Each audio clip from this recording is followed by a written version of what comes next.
പ്രശ്നം എനിക്ക് മനസ്സിലാവുന്നില്ല. കമന്റ് ബോക്സ് മൊത്തം ജിൻഡോക്ക് കപ്പ് കിട്ടിയതിൽ സീക്രട്ട് ഏജന്റ് പോസ്റ്റ് ഇട്ടില്ല, ജിൻഡോക്ക് കപ്പ് കിട്ടിയതിൽ സീക്രട്ട് ഏജന്റ് കൺഗ്രാജുലേറ്റ് ചെയ്തില്ല, ജിൻഡോക്ക് കപ്പ് കിട്ടിയതിൽ സീക്രട്ട് ഏജന്റ് കുശുമ്പ്, ജിൻഡോക്ക് കപ്പ് കിട്ടിയതിൽ സീക്രട്ട് ഏജന്റ് ദേഷ്യം. അല്ലെങ്കിൽ സീക്രട്ട് ഏജന്റിനും ജിൻഡോക്കും ലൈക്ക് നിങ്ങൾ പുതിയതായിട്ട് എന്തെങ്കിലും കണ്ടുപിടിച്ച് വന്നാണ് എനിക്കറിയാൻ പാടില്ല. പിന്നെ മറ്റേ വീടിനകത്തിരുന്ന് പറഞ്ഞ സാധനം അതൊക്കെ ഉണ്ടാവും, റീലും സാധനമൊക്കെ ആയിട്ട് കുത്തിക്കയറ്റി വരുന്നുണ്ട്. അങ്ങനെ രസമാണ്. ഈ സായി ചേട്ടനെ കുറിച്ച് ഇനി കൂടുതൽ പറയണ്ടെന്ന് വിചാരിച്ചുകൊണ്ടിരുന്ന, പക്ഷേ ചങ്ങായി ഇപ്പോൾ കഴിഞ്ഞ ദിവസം ഒരു വീഡിയോ ഇട്ടിട്ടുണ്ടായിരുന്നു. ബിഗ് ബോസിന്റെ ഉള്ളിൽ പോയത് എന്തിനായിരുന്നു? നന്നാവാൻ വേണ്ടിയിട്ട്. എന്നിട്ട് പുള്ളി ഇറങ്ങിയത് എന്തുകൊണ്ടായിരുന്നു? അതായത് പണപ്പെട്ടി എടുത്തിട്ട് ഇറങ്ങിയത് എന്തുകൊണ്ടാണ്? നന്നായതുകൊണ്ട്. എൻ്റെ ഒരു അഭിപ്രായത്തിൽ ഇവിടുന്ന് പോയ ആളുടെ സ്വഭാവത്തിൻ്റെ ഡബിൾ അല്ലെങ്കിൽ 10 മടങ്ങ് ഇരട്ടിയായിട്ട് ആള് കുറച്ച് അഹങ്കാരിയായി മാറിയോ എന്ന് എനിക്ക് തോന്നുന്നുണ്ട്. അതായത് കഴിഞ്ഞ ദിവസത്തെ ഈ ഒരു വീഡിയോ കണ്ടപ്പോൾ എനിക്ക് അങ്ങനെ തോന്നി. ഓക്കെ, ബിഗ് ബോസ് കഴിഞ്ഞു, ജിൻഡോയ്ക്ക് കപ്പ് കിട്ടി.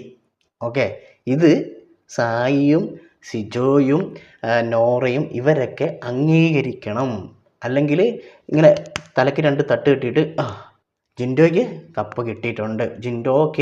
കപ്പ് കിട്ടിയിട്ടുണ്ട് അങ്ങനെ പറഞ്ഞ് അത് മനസ്സിനെ ഒന്ന് പാകപ്പെടുത്തണം. കാരണം ഇതുവരെ ഒന്നും അങ്ങോട്ട് അംഗീകരിക്കാൻ അല്ലെങ്കിൽ അതൊരു സത്യമാണെന്ന് വിശ്വസിക്കാൻ നമ്മുടെ ചങ്ങായിക്കൊന്നും പറ്റുന്നില്ല. അതുകൊണ്ട് ഇങ്ങനെ മെഴുകുവാണ് വന്നിട്ട്. അപ്പോൾ എന്താ സംഭവം എന്ന് വെച്ചിട്ടുണ്ടെങ്കിൽ, ജിൻഡോയ്ക്ക് കപ്പ് കിട്ടിയതിനെക്കുറിച്ച് ഒന്നും ഇങ്ങേര് പറഞ്ഞിട്ടില്ല എന്ന് ഇയാളോട് വന്ന് എല്ലാവരും ഇങ്ങനെ പറയുന്നു എന്നതാണ് സായി ചേട്ടൻ്റെ ഒരു പ്രശ്നം. എന്തിനാണ് നിങ്ങൾ എന്നോട് പറയുന്നത്? ജിൻഡോയ്ക്ക് കപ്പ് കിട്ടണം എന്നുള്ളത് എൻ്റെ ഒരു ആഗ്രഹമല്ല. അപ്പം പിന്നെ കൺഗ്രാറ്റ്സ് പറയേണ്ട ആവശ്യമില്ല. പിന്നെ എന്തിനാണ് നിങ്ങൾ കമൻറ്റ് ബോക്സിൽ വന്നിട്ട് ഇങ്ങനെ ഇരക്കുന്നത് എന്നാണ് സായി ബ്രോ പറയുന്നത്. എന്തായാലും ഭയങ്കര കൂലങ്കുഷ്ഠമായിട്ട് എന്തൊക്കെയോ പറയുന്നുണ്ട്. കമൻ്റ് ഇടുന്നവരെയും വീഡിയോ കാണുന്നവരെയൊക്കെ പച്ചത്തെറി വിളിക്കുന്നുണ്ട്. നമുക്ക് ഏതായാലും അതൊന്ന് കണ്ടു നോക്കാം. അണ്ണൻ നന്നായിട്ട് തിരിച്ചു വന്നിട്ട് വീഡിയോ ഇടുമ്പോൾ ഒരു പ്രത്യേക രസമുണ്ട് വീഡിയോ ഒക്കെ കാണാൻ വേണ്ടിയിട്ട്.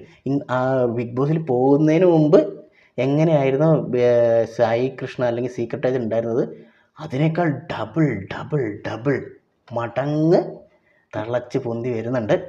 നമുക്ക് മാറിയ അതായത് സ്വഭാവം മാറിയ സായി കൃഷ്ണൻ്റെ ആ ഒരു സ്പീച്ച് നമുക്കൊന്ന് കണ്ടു നോക്കാം.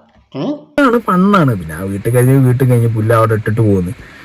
പിന്നെ രസമായിട്ടേ ഞാൻ കാണുന്നുള്ളൂ. പക്ഷെ ഈ കമന്റ് ബോക്സിനകത്ത് എൻ്റെ പൊന്നെ, കേരളം മൊത്തം ഒന്ന് ചർച്ച ചെയ്യുന്നത് സൈബർ ബുള്ളിങ്ങും ഈ കമന്റ് ബോക്സിൽ വരുന്ന കമന്റും, ചിലർ ഇത് പേടിച്ചിട്ട് കമന്റ് ഓഫ് ആക്കി വെച്ചതും, പിന്നെ ആ കുട്ടികളുടെ ലൈഫ് പോയതൊക്കെ like cyber bullying on comment box ഈ സാധനങ്ങളൊക്കെ ആണെങ്കിൽ ഞാൻ എൻ്റെ കമന്റ് ബോക്സിൽ കണ്ടുകൊണ്ടിരിക്കുന്നത് എന്താ പറയുക, സൈബർ ബുള്ളിങ് അല്ല, സൈബർ എരന്നുകൊണ്ടിരിക്കുന്നു. സൈബർ എരക്കൽ കമന്റ് ബോക്സിൽ ഒരു പോസ്റ്റ് എന്താ ഇടാത്തെ?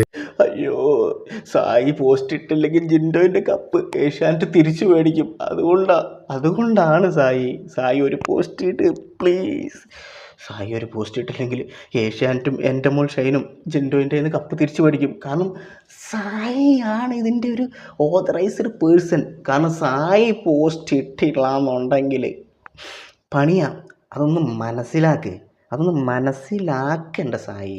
ഓക്കെ, പിടിച്ച ആളപ്പം പോയി കെട്ടിപ്പിടിച്ച അയാളെ കപ്പും പിടിച്ചിരുന്ന പോസ്റ്റ് ആ ഒരു മെന്റാലിറ്റി ഉള്ള ആളല്ല ഞാൻ. ബേസിക്കലി അങ്ങനെ ഞാൻ ചെയ്യാറില്ല. മനസ്സിലായ എനിക്ക് അത് സത്യമാണ്. സായി അങ്ങനെയുള്ള ഒരു പരിപാടിയും ചെയ്യാറില്ല. ആകെ ചെയ്യാൻ പറ്റുന്ന എന്താണെന്ന് വെച്ചിട്ടുണ്ടെങ്കിൽ, ബിഗ് ബോസിൻ്റെ ഉള്ളിൽ പോവുക, എന്നിട്ട് ഞാൻ നന്നായി എന്നും പറഞ്ഞിട്ട്, പണി പാളി എന്നറിയുമ്പോൾ ഞാൻ നന്നായി എന്നും പറഞ്ഞിട്ട് പണപ്പെട്ടി എടുത്തിട്ട് പോവുക, എന്നിട്ട് പുറത്തിറങ്ങി വന്നിട്ട് പറയുക ഞാൻ ഫ്ലഷ് അടിക്കാൻ പഠിച്ചു, ബിഗ് ബോസിൽ ചെന്നിട്ട് ഞാൻ ഫ്ലഷ് അടിക്കാൻ പഠിച്ചു, എനിക്കത് മതി, ഞാൻ പുതിയൊരു മനുഷ്യനായി, പുതിയ മനുഷ്യ. എന്നിട്ട് പുതിയ മനുഷ്യനായി, എനിക്കറിഞ്ഞൂടാ, പുതിയ മനുഷ്യനായിട്ടുണ്ടാവുമായിരിക്കും. ചിലപ്പോൾ താടി മീശെല്ലാം പോയപ്പോൾ ഒരു പുതിയ മനുഷ്യനായല്ലോ, ചിലപ്പോൾ അതായിരിക്കും ഉദ്ദേശിച്ചിട്ടുണ്ടാവുക. എനിവേ, ചങ്ങായി അങ്ങനെ പോസ്റ്റ് ഒന്നും ഇടുന്ന ആളല്ല. ഓക്കെ, അത് മനസ്സിലായല്ല. അപ്പോൾ ഇനി കൂടുതൽ പോയി ഇറക്കാനൊന്നും നിൽക്കണ്ട. സായി ഏട്ടനോട് പോയിട്ട് ഒരു പോസ്റ്റ് ഇടുന്നൊന്നും പറയേണ്ട ആവശ്യമില്ല.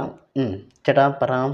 അതിനകത്തുള്ളവർ കപ്പടിച്ചാലും ഇല്ലെങ്കിലും ഒക്കെ എനിക്ക് എല്ലാവരും ലൈക്ക് ഞങ്ങൾ അതിലെ കണ്ടസ്റ്റൻസ് ആണ് എല്ലാവരും. നമ്മളെല്ലാവരും നല്ല നല്ല മെമ്മറീസ് ഷെയർ ചെയ്തിട്ടുണ്ട്. അത് വേറൊരു രസമാണ്. അല്ലാതെ അവിടെ ഒരു എന്താ പറയുക, അത് കപ്പടിച്ച ജിൻഡോ, ഇത് കപ്പടിക്കാത്ത അഭിഷേക്, അത് കപ്പടിച്ച ജിൻഡോ, ഇത് കപ്പടിക്കാതെ അങ്ങനെയൊന്നും ഇല്ല. കപ്പടിച്ചാൽ ഓബിയസ്ലി ഹീസ് എ വിന്നർ. അയാൾ വിന്നറാണെങ്കിൽ അയാളെ കണ്ട് കെട്ടിപ്പിടിച്ച് അതിന് സന്തോഷം പ്രകടിപ്പിച്ച് ഉമ്മയും വെച്ച് പോകുന്നു. അല്ലാതെ എനിക്കത് 10 സ്ഥലത്ത് പോസ്റ്റ് ഇട്ടിട്ടോ ജിൻഡോക്ക് കപ്പടിച്ചത് മുക്കി നടക്കേണ്ട ആവശ്യമൊന്നും ഇല്ല. പിന്നെ ഞാൻ തന്നെ പല സ്ഥലങ്ങളിലും പറഞ്ഞിട്ടുണ്ട് എനിക്ക് സിജോക്ക് കപ്പ് കിട്ടണമെന്നായിരുന്നു ആഗ്രഹം. സിജോ പോയപ്പോൾ പിന്നെ അത് അഭിഷേക് ഒരു അർജുൻ, ജിൻഡോടൊപ്പം നിന്നത് അർജുനായിരുന്നു. അപ്പോഴും ഞാൻ സ്റ്റില്ലായിട്ട് ഇരിക്കുമ്പോൾ എനിക്ക് അർജുന് കിട്ടണമെന്നായിരുന്നു എൻ്റെ ആഗ്രഹം. നമ്മളെ പേഴ്സണൽ ആഗ്രഹങ്ങളാണ്. ഓക്കെ, ഞാൻ പറഞ്ഞത് ജിൻഡോക്ക് കപ്പ് കിട്ടിയതിലൊരു എക്സൈറ്റ്മെന്റ് എനിക്ക് വന്നിട്ടില്ല. നമുക്ക് അങ്ങനെ സാധനം വരുള്ളൂ. ഒരാൾ കപ്പടിക്കുമ്പോൾ നമ്മൾ എക്സൈറ്റഡ് ആവുമല്ലോ. അപ്പൊ മേ ബി അർജുനാണ് കിട്ടിയിരുന്നെങ്കിൽ ഞാൻ എക്സൈറ്റഡ് ആവും, ഞാൻ കുറച്ചുകൂടി ഓപ്പൺ ആവും. ജിൻഡോക്ക് കിട്ടിയതിൽ ഒരു എക്സൈറ്റ്മെന്റ് ഇല്ല. ബിക്കോസ് അർജുൻ എൻ്റെ ക്ലോസ് ഫ്രണ്ടാണ്. അതിനകത്ത് എനിക്ക് അർജുൻ, അഭിഷേക്, നന്ദന, സിജോ ഇവർക്കൊക്കെയാണ് കപ്പ് കിട്ടിയതെങ്കിൽ ഭയങ്കര എക്സൈറ്റഡ് ആവും. അപ്പൊ നമ്മളെ ഫ്രണ്ട്സിന് കപ്പ് നമ്മൾ എക്സൈറ്റഡ് ആവുമ്പോൾ നമ്മൾ പോസ്റ്റും സാധനങ്ങളൊക്കെ ഇടും. മനസ്സിലായില്ലേ? ഞാൻ അത്ര എക്സൈറ്റഡ് അല്ല, അതുകൊണ്ട് ഞാൻ ഇട്ടില്ല. പറയാനുള്ളത് ഞാൻ ജിന്നോട് കൃത്യമായി പറഞ്ഞിട്ടുണ്ട്. ആ ഒരു നമുക്ക് പറഞ്ഞ കേസാ.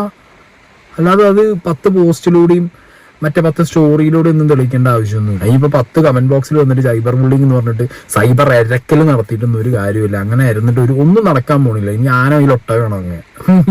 ഇതല്ല, ഇതിനപ്പുറം ഞാൻ മറ്റേ സായി എന്തൊരു മാസാ ഈ ഒരു മാസ്, ഈ ഒരു ഡയലോഗിൻ്റെ ആ ഒരു പവറില്ലേ, അത് ആ ബിഗ് ബോസിൻ്റെ ഉള്ളിൽ കിടന്ന് കളിച്ചിരുന്നെങ്കിൽ ആ കയ്യിലൊരു കപ്പ് ഇരുന്നേനെ അല്ലേ? വേണ്ട, ആ കയ്യിലൊരു കപ്പ് ഇരുന്നില്ലെങ്കിലും ഒരു ഫൈനൽ 5-ലെങ്കിലും എങ്ങനെയെങ്കിലുമൊക്കെ വന്നേനെ. പിന്നെ ഇത്രയും നെഗറ്റീവ് ഒന്നും ആരും പറയുകയോ ഇല്ലായിരുന്നു. ഈ ഒരു പവർ മതിയായിരുന്നു. എന്ത് ചെയ്യാം, ബിഗ് ബോസിൻ്റെ ഉള്ളിൽ കാറ് കയറ്റൂല, അതാണ് പ്രശ്നം. അത്രേ ഉള്ളൂ. കാരണം ഈ കമന്റ് ഇടുന്നവന്മാരെന്ന് പറഞ്ഞു കഴിഞ്ഞാൽ കള്ളവടിക്ക് പോകുന്ന മറ്റേ ടീംസിനെ പോലെയാണ്. ഫേസ് ഇല്ല, വോയിസ് ഇല്ല, ഒന്നും ഇല്ലല്ലോ. XYZ യൂസർ എന്നുള്ള പേരുമായിട്ട് വന്നിട്ട് കമന്റ് ഇട്ടിട്ട് പോകും. ഇപ്പൊ മനസ്സിനകത്തുള്ള ഫ്രസ്ട്രേഷൻ അങ്ങനെ അവിടെ തീർത്തിട്ട് പോവാണ്. എങ്ങനെയുണ്ട്? പുള്ളിൻ്റെ വീഡിയോയ്ക്ക് കമൻ്റ് ഇടുന്നവരെയും സബ്സ്ക്രൈബ് ചെയ്ത് വെച്ചിരിക്കുന്നവരെയും പുള്ളി നന്നായിട്ടൊന്ന് പൊക്കി അടിച്ചിട്ടുണ്ട്. അപ്പം സബ്സ്ക്രൈബ് ചെയ്തിട്ട് അതിൻ്റെ അടിയിൽ പോയിട്ട് കമൻ്റ് ഇടുന്നവരൊന്ന് സൂക്ഷിക്കുക. ഏത് പുള്ളി അവരെയൊക്കെ മനസ്സിൽ കാണുന്നത് ആരായിട്ടാണെന്നുള്ളതൊന്ന് ചിന്തിച്ച് നോക്കുക. ഓക്കെ.